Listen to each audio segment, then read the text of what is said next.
Okay, this is Chris Bennett on the phone with Eddy Lepp, one of the great pioneers of the medical marijuana movement in California, and probably the biggest grower of medical marijuana in California. Eddy's the bling bling of the California scene. Hey, great to talk to you, Eddy. Hi, thanks for calling.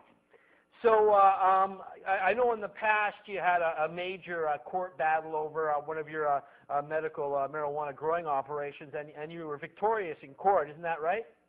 Yeah, back in '96, we were arrested for growing medical marijuana to help treat Linda's cancer. And in 1998, we became the first person arrested, tried, and acquitted under Proposition 215 or 11632.5 of the Health and Safety Code, California's medical marijuana law. Now, how big was that particular garden? That particular garden was 655 pounds, 132 plants. Yeah, so that's quite a bit of medicine, and I take it you're growing for other patients as well at that time. No, I was strictly growing for myself and my wife. Oh, yeah, a lot of medicinal needs there, eh? Fascinating. How were you able to beat those medical marijuana charges? Okay, there was no magic, pill. There was no magic wand. There was no mirrors or smoke.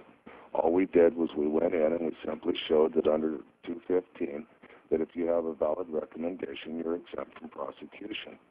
And then we proved to the jury and to the court that I was a valid patient, that I did have a recommendation. The problem was that it was an oral recommendation and not a written one. And so there was some discrepancy about that until the prosecution actually subpoenaed my doctor, and they called him as a witness for their side. And he came up and testified, and once the jury heard what he had to say and what the legal experts had to say, it took them about 30 or 40 minutes to set me free. Wow. Was this state court then, not federal court? Yeah, that was a state court in '98. Okay, so now you're facing a second bust, and this time it's federal charges. Well, actually, the feds came in 2 years ago and raided my ministry, and no one was arrested at that time. At that time, they took, I'm not positive, I believe it was 282 plants. Wow. Not sure what they said the poundage was on that. I believe it was 1,700 kilos is what they referred to, 3,700 pounds of high-grade medicinal marijuana. And at that time, I turned around and sued them and went after them for coming into the state of California and enforcing federal law inside the sovereign state because they don't have jurisdiction. Title 40 U.S.C. 255 states clearly that unless they hold title to the property, they have no jurisdiction and none can be assumed even when invited in by the state. And there is Supreme Court ruling after Supreme Court ruling upholding this. I can show it to you. And I was just looking over, see what we're doing here is we're going after each and every one of these individuals, not only in their official capacities, but as in their individual capacities. I'm going to end up with their kids' lunch money. We tried to be nice about this for 8 years, and they've continued and continued and continued. So we're not going to be nice anymore. We're now going after the Board of Supervisors, the District Attorney, the Sheriff. Nice work. The Attorney General for the State of California, the Governor of California, the federal government. We're doing it at 3 or 4 different levels of class action suits. We're doing it in 10 or 15 different individual capacities.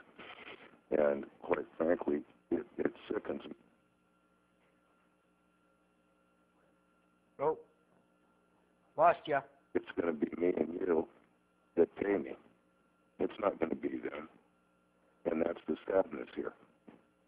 We trusted these people. We elected them to positions of power.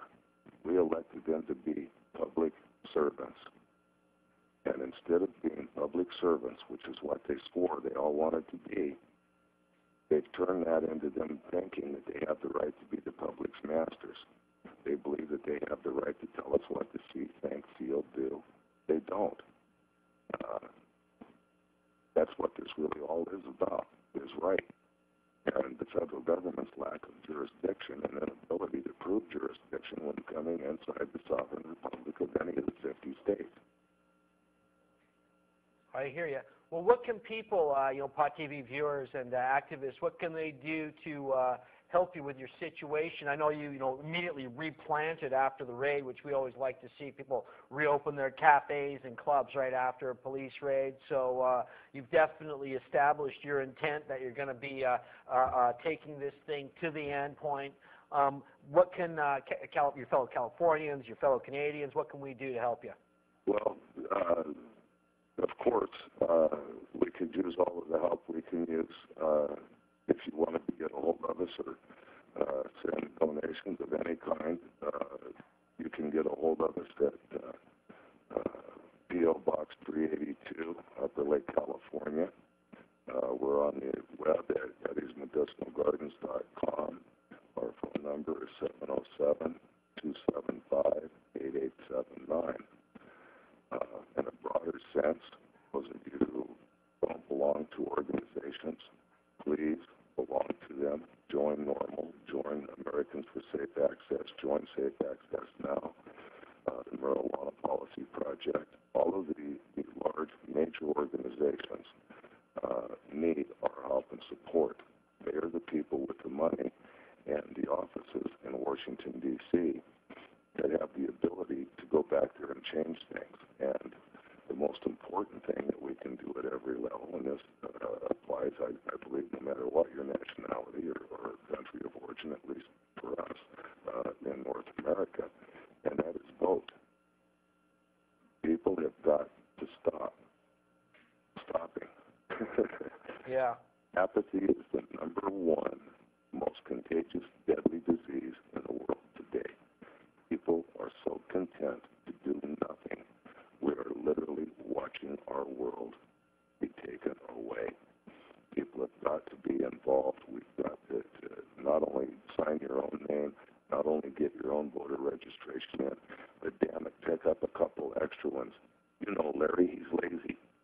But you also know Larry's a good man. And if you'll take that voter registration form to him and help him fill it out, he'll go with you and vote. So let's get our friends involved. Let's get the people we know involved. There was a note I read one time in, I don't know, some lawyer's office or someplace, and it went to the effect of, they came for all the black dudes and I was on break. And then they came for all of the Jews and I wasn't paying attention.